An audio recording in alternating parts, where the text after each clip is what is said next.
Descubre Metamorfosis, el podcast donde Laura Rivera nos guía a través de historias de cambio, crecimiento y evolución personal. Cada episodio es una invitación a reflexionar, reinventarnos y abrazar las transformaciones que la vida nos presenta. Escúchalo y únete a esta conversación inspiradora. Metamorfosis, un podcast con Laura Rivera.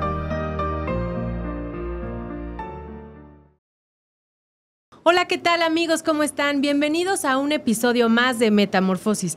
Mi nombre es Laura Rivera y al día de hoy tenemos a nuestro invitado especial, el doctor Eduardo Solís Tinoco. ¿Cómo estás, Eduardo? Bien, Laura. Gracias nuevamente por la invitación. Gracias por aceptar nuevamente. Hay muchísimos temas que actualmente están en tendencia, que nos interesan, que la cirugía plástica siempre es cirugía estética, ¿no? Sí. Siempre es un tema porque siempre hay quien... Tiene su relevancia, ¿no? Exacto, Sí, y sí. quien quiera hacerse un cambio.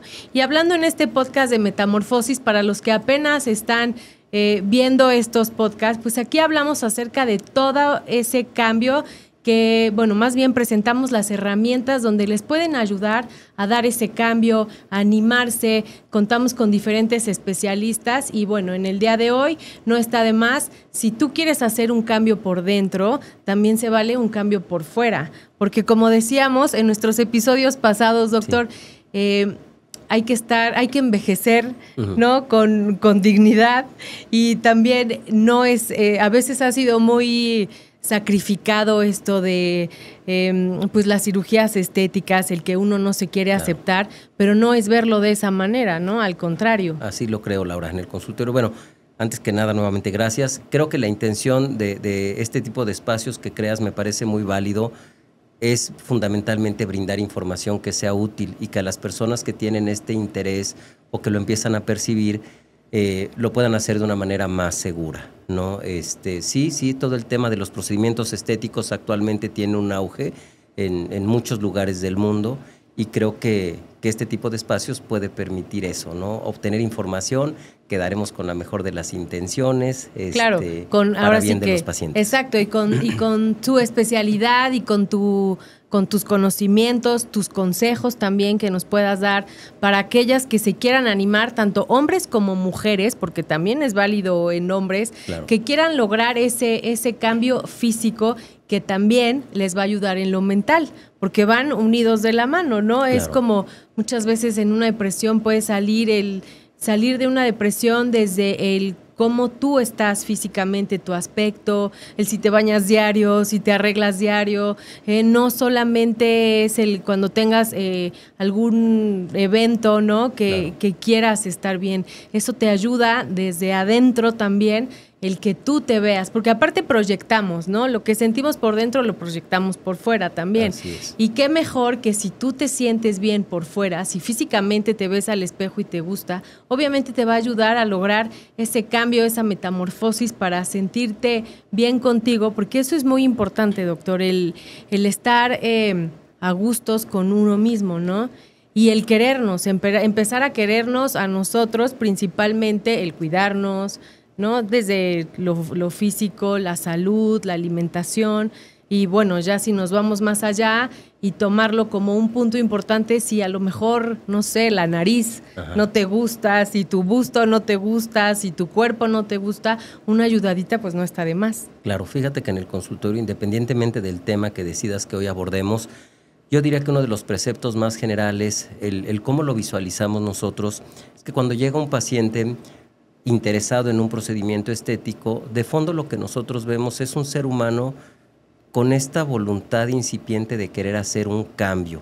Generalmente ese cambio pues es para bien, ¿no? Pero la parte más compleja, la parte más interesante tiene que ver con reconocer eso, ¿no? He ahí muchos pacientes, muchos seres humanos que llegan y se sientan y que entre líneas te das cuenta que llevan una historia de muchos años que han contado, no solo a sí mismos, sino a terceras personas, a hermanos, a esposos o a esposas, ¿no? A los papás, del decir, yo no haría tal cosa, yo no haría aquello, yo no me pondría cremas, qué mal están las personas que se hacen procedimientos, por ejemplo, quirúrgicos.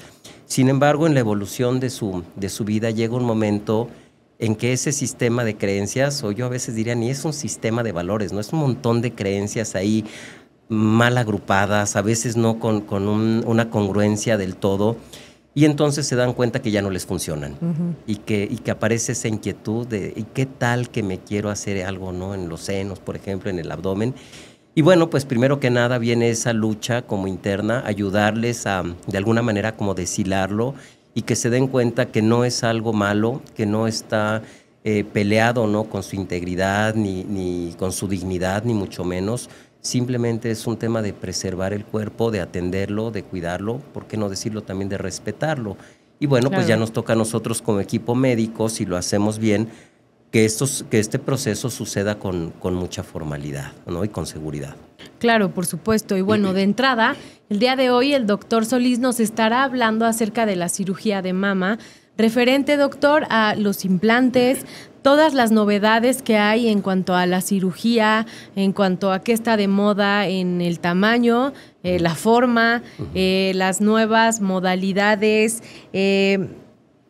en cuanto a los resultados, el procedimiento de la cirugía. Vamos a estar hablando acerca de todo eso durante este podcast. Así es que bueno, también les recuerdo, estamos en Desde la Silla y nos pueden encontrar en todas las plataformas digitales, Instagram, Facebook, Spotify. Ahí puede encontrar todos los episodios por si le queda alguna duda. También ahí puede checar los 4 episodios anteriores que tenemos con el doctor, en donde hablamos de todo lo que tiene que ver con la cirugía también y diferentes puntos. Y bueno, doctor, para entrar el día de hoy, en cuanto a la cirugía de mama, cuando vienen desde un tema de cáncer de mama en una reconstrucción, ¿usted cómo lo trabaja? Nosotros en el consultorio generalmente recibimos pacientes que vienen referidas por algún grupo oncológico, ¿no? Obviamente nuestra especialidad no es la encargada de hacer ese diagnóstico.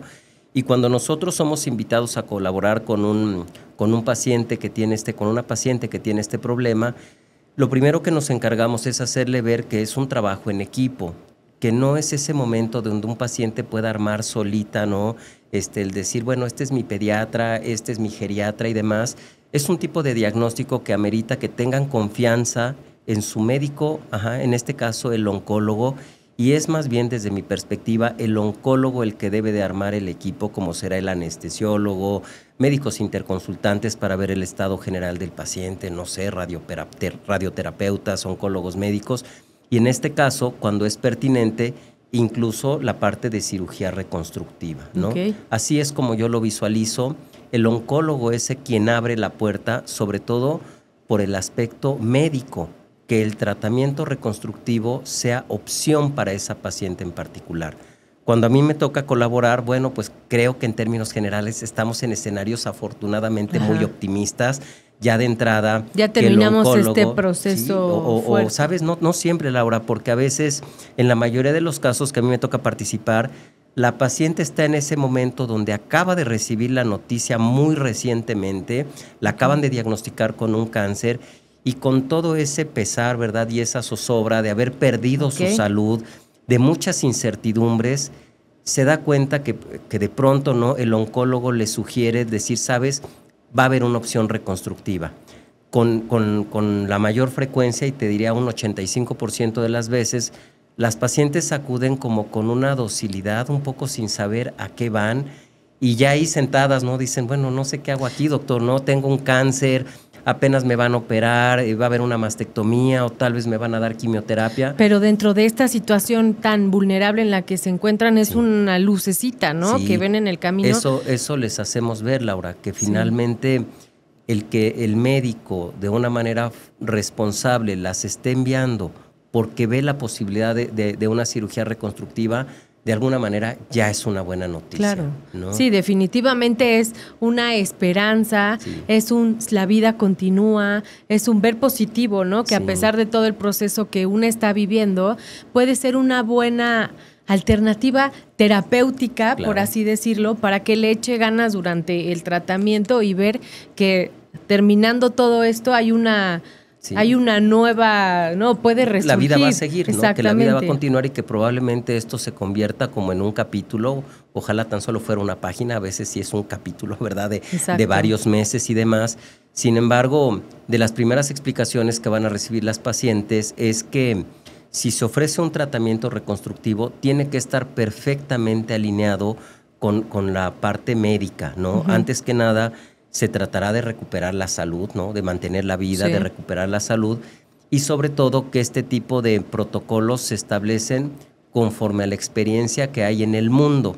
Siempre les digo aquí en el consultorio, no es que vengas a ver qué se nos ha ocurrido aquí en Puebla, ¿no? O en Cholula, que decide hacer el doctor. No, este tipo de procedimientos se hacen en todo el mundo, han pasado pues a un tipo de medicina que le llamamos basada en evidencia, con la suficiente formalidad para decirle a una paciente, mira, aunque vayamos a agregar unos minutos más a tu cirugía, aunque vayamos a agregar un procedimiento, ¿no?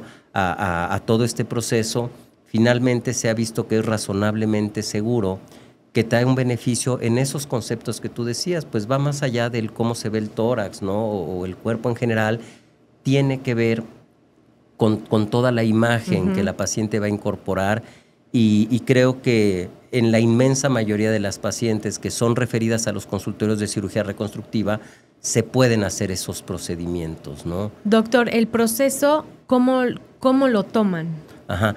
Al principio, pues te explicaba, es como una sorpresa, incluso en los primeros minutos de las consultas, en ocasiones llegas a sentir, si no tanto como un rechazo, esta incertidumbre de decir, es como correcto lo que estamos haciendo. Y bueno, en ese sentido, pues creo que los años de experiencia que tenemos nos permite que pronto la paciente se dé cuenta que de alguna manera eso no va a ser su responsabilidad.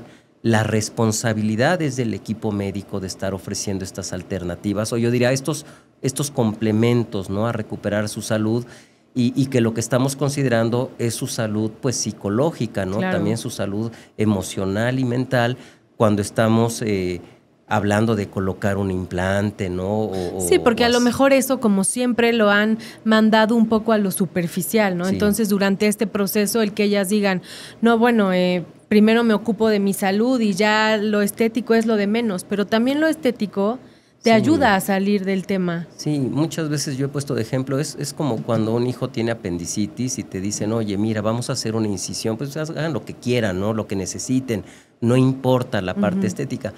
Pero es así el ser humano, ¿no? Tan pronto recuperas la salud, no han pasado 8 horas o un día cuando dicen, oye, ¿y las cicatrices, no? ¿Y cómo van a quedar? Claro. Es parte de nuestra naturaleza. En ese sentido creo que la naturaleza es sabia, ¿no? Cuando hace que pronto, otra vez, y muy pronto en nuestra cabecita aparezca esa idea de ¿y el cómo me voy a ver, no? ¿Y el cómo voy a quedar? En el fondo lo que la paciente reconoce muy rápido en la consulta es que va a sobrevivir, ¿no? Claro. Y que entonces vale la pena estar Esa luz de futureando, esperanza, ¿no? claro. Y pensar en otras cosas. Creo que es una buena opción. En nuestro país, en muchos centros también de la medicina institucional pública existen estas opciones gracias a fundaciones, gracias a campañas que se hacen de cirugía reconstructiva, donde todos ponen un poquito de su parte, ¿no? El gobierno, en las medidas de las posibilidades, ¿no? De nuestro país. Sí, también el gremio, ¿no? De especialistas, sobre todo colegas que trabajan mucho en la medicina pública, y algunas fundaciones, ¿no? Que también pueden ayudar a las pacientes a disfrutar de este beneficio. Ok.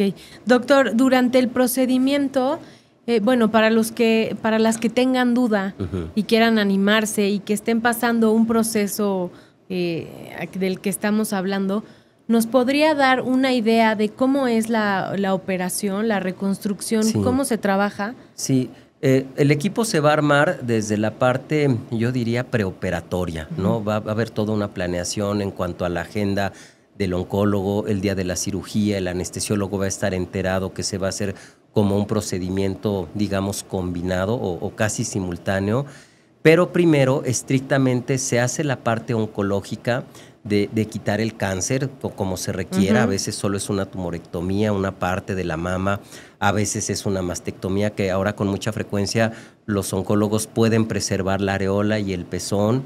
Y el plan que se hace es que una vez que ellos, bueno, y también a veces hacer cosas con los ganglios y demás, cuestiones diagnósticas que se hacen en el mismo quirófano. Y una vez que se ha resuelto de alguna manera el problema médico, en ese momento, en cirugía plástica, con algunas de las técnicas reconstructivas que usamos, en realidad solo agregamos unos minutos más al procedimiento. Digamos, se hacen otros espacios un poquito más profundos por detrás del músculo y demás, pero estamos hablando, Laura, literalmente de unos cuantos minutos. O sea, perdón que lo interrumpa, ¿es al mismo tiempo la cirugía? Sí, en la mayoría de las ocasiones. Yo pensé que era después. Sí, no, esa es una maravilla que la experiencia que va a vivir la paciente, si nos ponemos en esa perspectiva, es, pues sí, te van a anestesiar, te vas a dormir y van a resolver el tema oncológico, el problema de salud, pero cuando despiertes ya va a estar hecha una buena parte de la reconstrucción. Hay diferentes técnicas, ¿no? Y por supuesto, el criterio que aquí rige es que el oncólogo lo vea como un procedimiento, pues viable. Para ellos es viable, ¿no? Que no estemos poniendo en riesgo toda la terapéutica que se va a requerir posteriormente.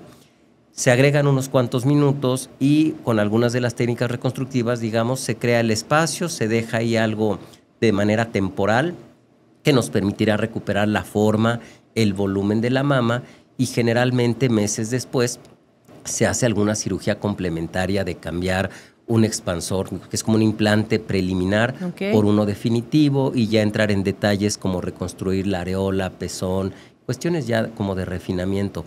Si lo vemos de una manera optimista, pues sí, aunque la paciente tiene que empezar a visualizar una segunda cirugía, pero antes que nada estamos hablando de que está viva, de que recuperó su salud y que lo más probable es que tenga ese interés en estar viendo que si la areola y que si cualquier otro detallito, pero ya nos habla de un escenario donde ella otra vez se adueñó de su cuerpo, ¿no? Y se adueña de su salud. Exacto. Y eso es una... Y el shock, ¿no? Que me imagino que se vive, el evitar el ver como cuando ya, o sea, cuando te quitan la mama y el que tú sepas que ya pasaste ese procedimiento, pero estás reconstruida, te ayuda muchísimo psicológicamente, ¿no? Sí, y yo creo que eso actualmente, después de 20 años, ¿no?, de experiencia, creo que es una gran responsabilidad del equipo médico el cómo lo decimos, ¿no? El cómo se va a explicar este diagnóstico, el por qué le sucede a una paciente, ¿no?, el tener un cáncer. Es una gran responsabilidad médica para que la paciente lo mismo lo pueda vivir como una catástrofe casi que insalvable, a vivirlo de una manera de, bueno, pues tengo un problema y lo voy a superar y tengo los elementos, ¿no?, en mi propio medio para que se vea como una muestra de fuerza. Claro. Muchas veces creo que tratamos de ayudar a las pacientes y les hago ver que terminarán siendo un familiar inspirador probablemente, ¿no? Sí. Para otras mujeres y para los hijos y para primas y demás, y que digan, mira, es ejemplar la manera como tú estás afrontando esto, pues que obviamente tú no elegiste. Claro, y seguir adelante y ser un ejemplo para pues todas las mujeres que viven estas situaciones en las que a lo mejor creen que ya no hay, ¿no?, salida o que su vida no será igual. Muchas veces es el lograr esta metamorfosis con este nuevo, pues es un nuevo amanecer, nuevo comenzar, ¿no? Me ha tocado conocer, yo diría, me atrevo a decir que la mayoría de los casos que me ha tocado colaborar sí sufre una transformación esa paciente, y creo que en todos los casos ha sido para bien, ¿no? Desde reconocer algunas dinámicas en las que estaban, prioridades o creencias que tenían y tener que hacerlas de pronto de lado, ¿no? Como las ocupaciones y compromisos y demás, y darse cuenta que antes que nada, pues a veces el mundo se contrae y que la prioridad son ellas y lo que tienen que decir y lo que tienen que compartir. Y sí, creo que la mayoría que por lo menos en los casos que nos toca colaborar como cirujanos plásticos, pues son casos donde hay que mantener el optimismo, donde hay que ver la fuerza, sacarla de algún lado. Y muchas veces el motor de eso pues son los familiares, ¿no? Los hijos sobre todo. Y bueno, si normalmente una cirugía que una por gusto se quiere hacer te cambia la perspectiva, te cambia el ánimo, te cambia la autoestima, en una situación que enfrenta a una mujer ante este tema del cáncer de mama, pues te ayuda también, ¿no? A salir adelante. Y bueno, doctor, ¿qué le diría a las personas que están pasando por esta situación, puntos muy importantes para que se animen dentro de todo lo que usted habla, de que lo ven primordialmente la salud antes que nada.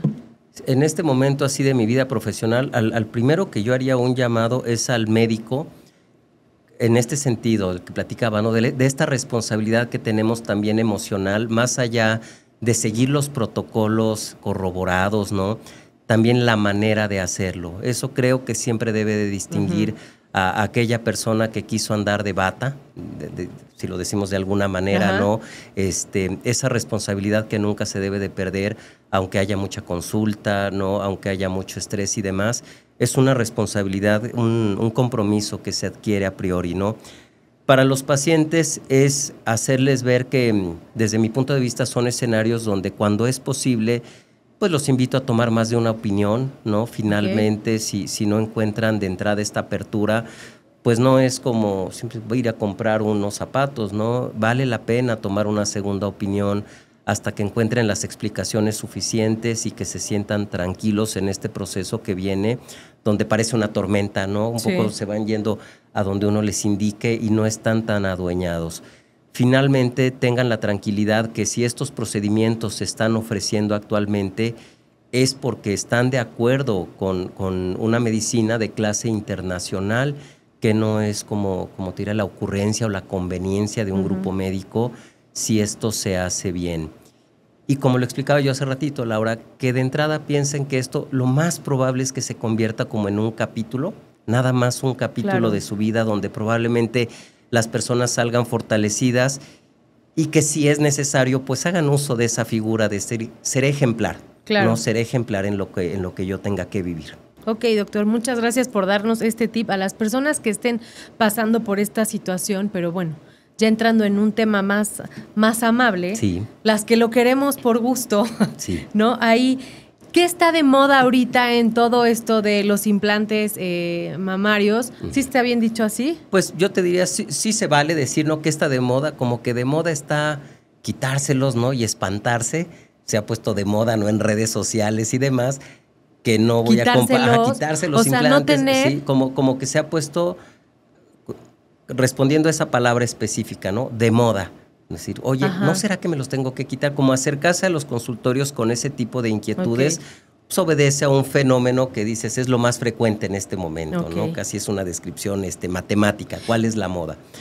Sin embargo, no creo que en la mayoría de los consultorios formales, pues cuando es un tema ya que se aborda y demás, bueno, ¿qué te digo, Laura? Sigue siendo una de las inquietudes más frecuentes en cirugía plástica, este tema de mejorar, ¿no? O resaltar esta parte del cuerpo de la cirugía de mama, pues sigue siendo una de las cirugías que hacemos con mayor frecuencia. Técnicas nuevas, sí las hay, conceptos que se van modificando, pues yo te diría que hay una tendencia, por ejemplo, a utilizar volúmenes más pequeños, ¿no? Pero a ver, hablando en este tema que usted ve más común, el quitarse, ¿quiénes son candidatas para quererse quitar volumen? Bueno, en este yo pienso que el trabajo de un cirujano plástico es mostrarle a los pacientes lo que es el estándar.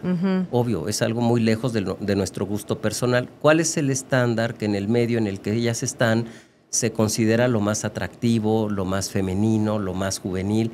Para eso hay estándares, eso viene, digamos, como de los libros, ¿no? ¿Y son los mismos cuidados el que te quites al que te pongas? Son parecidos, algunas cuestiones como el reposo y demás cambian, ¿no? Pero grosso modo te diría, ese es el trabajo. ¿Quién es candidata a acercarse por información?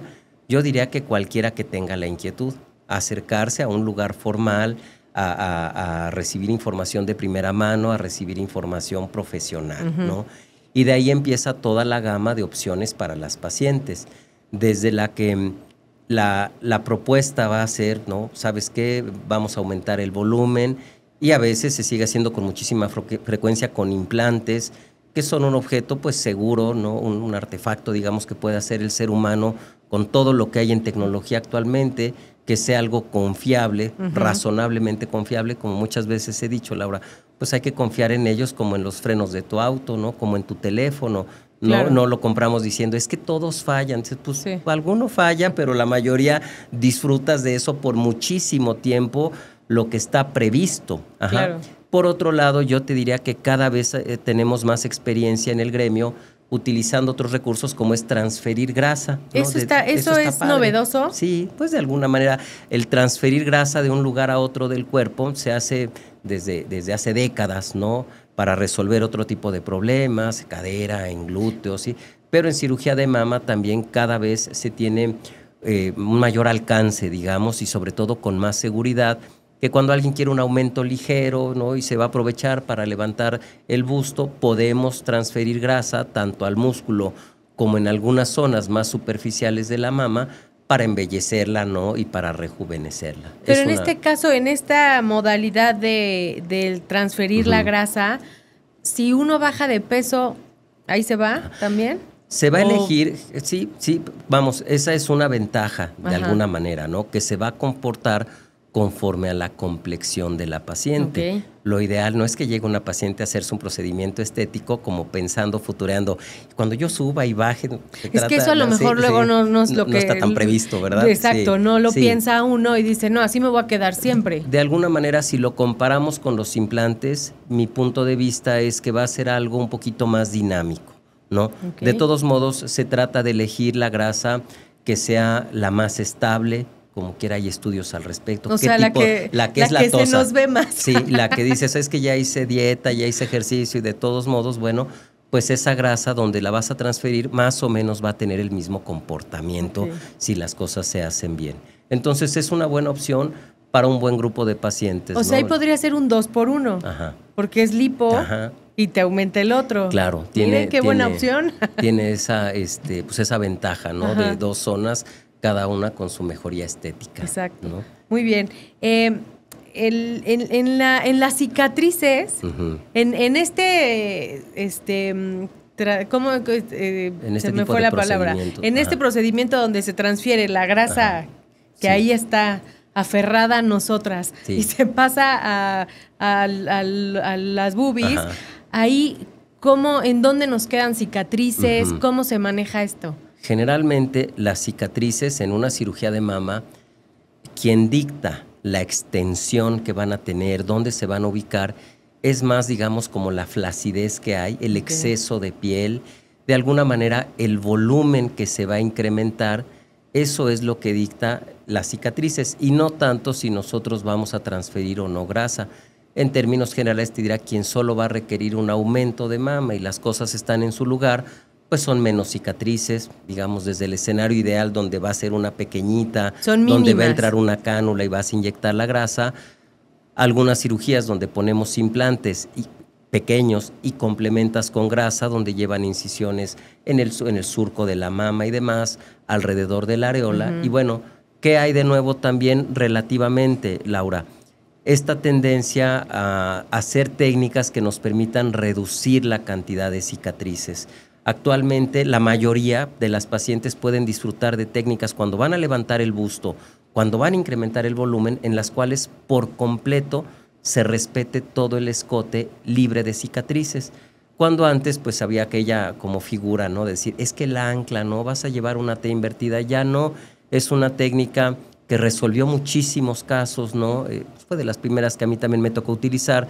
Sin embargo, sí es una evolución, yo te diré, en los últimos años, estas técnicas que se describen como en L, ¿no? En las cuales pues ya le puedes ahorrar a la paciente estas cicatrices en la parte del escote, ¿no? Pues Qué bueno, también dentro de todos estos procedimientos ya se pueden borrar las cicatrices, ¿no? Tenemos actualmente esas tecnologías, no tanto me atrevería a decir que es como una goma que las borras, pero también tengan siempre la tranquilidad como pacientes que en procedimientos donde se requieran cicatrices, pues también hay muchísimas opciones para mejorarlas y para atenderlas, ¿no?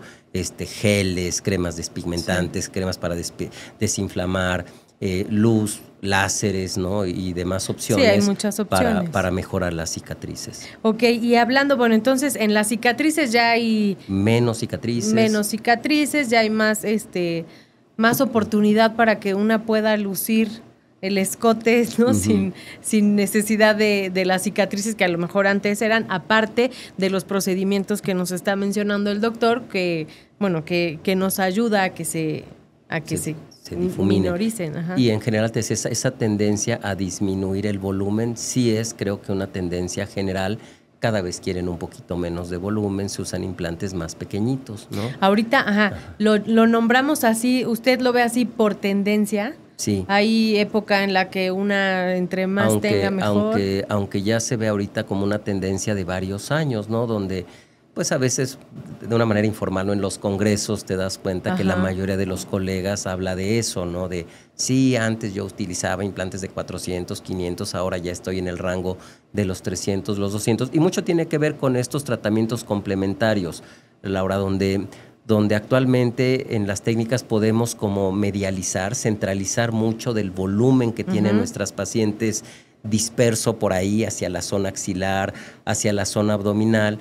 Puedes hacer como una centralización de todo ese volumen y entonces no se depende tanto de esa figura donde es un implante grande, porque tu espalda, porque tus brazos, y algunas pacientes acababan como con un volumen excesivo que no iba tan en armonía con su complexión, ¿no? Okay. Creo que ya hay esas técnicas que evitan ese tipo de fenómenos.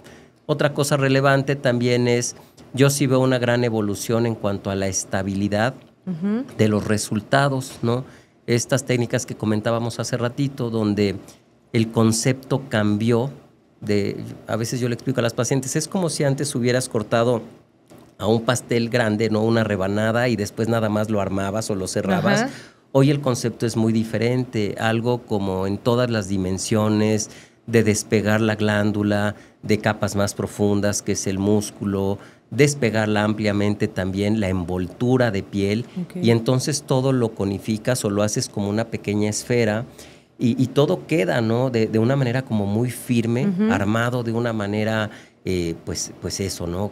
Como muy bien estructurado, y después de eso solo se acomoda la cubierta de piel, lo cual trajo estas consecuencias como la reducción de cicatrices y la estabilidad, ¿no? A lo largo de los años.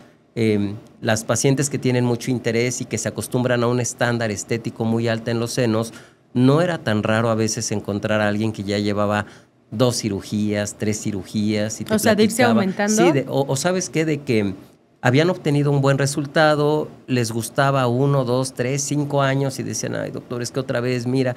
Y estrictamente veías las imágenes y decías, bueno, las técnicas seguían dependiendo de la calidad de su propia glándula mamaria y que si perdían grasita o ganaban grasa. Actualmente algunas de estas técnicas sí permiten que el resultado sea más estable, ¿no? Doctor, ¿qué hay de los implantes? Hubo una época en la que te decían que los implantes te los tenías que cambiar o que tenían duración cada, no sé, 10 años, no sé si estoy diciendo lo correcto. Luego hubo otra donde ya no es necesario cambiarlos. ¿Nos podrías hablar un poco de este tema? Yo lo que les hago ver a las pacientes es, mira, quien decide meterse a un quirófano y por el proyecto que se hizo va a requerir unos implantes, debes de tener en mente que lo más probable es que tarde o temprano vas a volver a estar en quirófano, ¿no? Los implantes actualmente están diseñados para durar muchos años, eso es la idea. Sin embargo, lo segundo que les mencionaría, toda paciente que se lo coloca unos implantes, no es como que aquí nos vemos en 10 años o en 15 años o ya me voy, no. Es una paciente que tiene que estar dispuesta a tener un seguimiento médico y ese seguimiento se establece como cada año y medio. Hay que dar una checadita con ultrasonido, con mastografía, en algunos casos algún otro estudio complementario, ¿no? Más fino, pero tiene que estar dispuesta a eso, ¿no? ¿Cómo qué estudio sería? Como sobre todo una resonancia magnética, alguna tomografía, pero creo que ese es el orden más general, un ultrasonido, una mastografía para revisar cómo está la glándula y en algunos casos hacer una resonancia magnética. Hoy yo creo que ningún cirujano formal se atrevería a decirle a una paciente estos implantes son para toda la vida, menos cuando a veces estamos operando a una paciente de 30 años, ¿no? Dice, pues no creo que te duren 50 años, ¿no? O 60 años, pues el mero sentido común te hace pensar que no. Y una cosa también es hablar del implante como un objeto, que sí, siempre les digo, pues sí creo que el ser humano hoy pueda ser un objeto que dure 100 años, claro, no una mesa, un implante, una llanta. Sin embargo, nadie está hablando de la relación del cuerpo para con ese objeto, ¿no? Que eso es lo que hay que tener un seguimiento y pues esa responsabilidad, ¿no? De saber que sobre todo se opera alguien muy joven, pues es Exacto. probable que después de embarazos, lactancia y demás, haya necesidad de hacer alguna cirugía de revisión. Y bueno, también les hago ver, no es que te pusiste implantes una vez y aquí te quiero cada 10 años, no. Muchas mujeres pasan y las técnicas avanzan, como platicábamos. Probablemente quien se pone implantes a los 35 años, tal vez a los 45, a los 50 se los cambie, pero probablemente más adelante quien la opere, pues dirá, ya no lo necesitamos, ¿no? Fíjate que vamos a dejar tu propio volumen, o hay una técnica nueva, o habrá un material distinto. Entonces tampoco es como que va a ser la historia de tu vida, que vas a estar en quirófano cada 10 años, pues no. Por ejemplo, en una mujer adulta ya de edad avanzada, que tuviera implantes, sí, y vive perfectamente bien con ellos, ¿es necesario que se los quite? No, fíjate que cada vez, pues este concepto de persona de la tercera edad y demás se va modernizando, sobre todo desde el punto de vista sanitario, desde el punto de vista salud y demás, y vemos personas que van muy adueñadas de todo, ¿no? De su vida, de sus emociones, de su cartera, ¿por qué no decirlo también? Claro. Y como con el interés de decir, a ver, doctor, diario me levanto, desayuno bien, medito, hago ejercicio, ¿no? Y mis implantes traen un problema, ¿sabes qué? Me los quiero cambiar. Y si en el sentido de la salud está todo bien, bueno, pues no están como fuera, ¿no? de esa opción. Ok. Doctor, ¿cuáles son las técnicas más estables que actualmente hay? Ajá, yo te diría, lo que ha hecho referencia, estas técnicas donde ahora la resultante es como una L, cuando hablo de una cirugía de levantamiento de busto, de reducción, es un concepto que desde mi perspectiva, pues el mérito se lo merecen, ¿no? Cirujanos brasileños, donde crean este concepto diferente, donde se va a desarmar la mama por completo, despegarla del músculo y entonces poner literalmente las cosas en su lugar con suturas que van relacionadas al músculo y eso le da muchísima estabilidad. Creo que es lo que no es una técnica en la cual podamos decir, mira, las que llevan 30 años operada, porque no llevan tanto tiempo. Creo que los países donde ha habido más experiencia, pues tendrán seguimientos tal vez de 7 años, ¿no? 8 años, pero se ven resultados más estables que lo que se lograban con otro tipo de técnicas, ¿no? Qué interesante, doctor. Supongo que habrán muchísimas dudas, que si tienen dudas también escríbanos para que en nuestro siguiente podcast el doctor nos las pueda resolver. Después de este procedimiento del retiro o expansión, ¿qué procede? ¿Qué sigue? Si hablamos en el tema de la reconstrucción, cuando utilizamos expansores, lo que sigue, si una paciente en el contexto de la cirugía del cáncer, ¿no? Es diagnosticada con cáncer, se hace una mastectomía, el día de que se está resolviendo el tema de salud, se coloca una especie de implante desinflado, digamos. A eso se le llama un expansor de tejidos.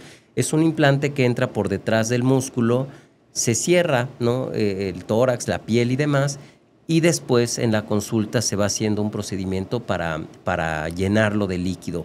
Digamos que es un principio como el de la llanta imponchable, ¿no? El por qué la puedes puncionar desde el exterior y que de todos modos dentro de tu cuerpo haya un objeto que se va llenando y llenando y llenando de líquido. Estos expansores nos permiten generalmente a lo largo de 1 mes y medio ya tener el volumen y ahí se hace una pausa para que las pacientes terminen sus tratamientos oncológicos. Llámale quimioterapia, radioterapia y a veces otro tipo de terapias complementarias. Pasados unos meses, cuando la paciente ya superó el tema oncológico, ¿qué es lo que sigue después de una expansión de tejidos? Bueno, ya son procedimientos más pequeños en los cuales generalmente, aprovechando cicatrices que ya tuvieron, vamos a abrir una pequeña de aproximadamente unos 3 o 4 centímetros, se desinflará este expansor, se extrae y a través de estas incisiones ya se va a colocar un implante definitivo. Pues yo te diría que es básicamente como el implante que se pone una mujer que va por objetivos estéticos, ¿no? Ese es el segundo tiempo reconstructivo. Hay diferentes técnicas, ¿no? Hay quien reconstruye pues transfiriendo tejidos como de la espalda, ¿no? A la parte del tórax, del abdomen también, con técnicas no se puede, pero técnicas microquirúrgicas, no, es básicamente de la espalda o del abdomen, o técnicas donde desde un lugar muy distante se va a llevar el tejido con técnicas como microquirúrgicas, ¿no? Pues hay diferentes opiniones al respecto y sobre todo diferentes criterios. Las técnicas reconstructivas con expansión e implante, yo te diría que permiten que sean un poquito más sencillas. A mí me parecen más predecibles, ¿no? En manos de, yo diría, el cirujano plástico promedio, aunque en algunos centros donde se hace muchísima experiencia, ¿no? Sobre todo medicina institucional, pública, bueno, pues hay especialistas que logran hacer cosas increíbles, ¿no? Con los propios tejidos de las pacientes. Ok. Sí. Muy bien, doctor, pues se nos acabó el tiempo. Muchísimas gracias. Creo que abarcamos bastantes dudas y bastantes temas de los que hoy hay duda. ¿Dónde lo podemos encontrar, doctor?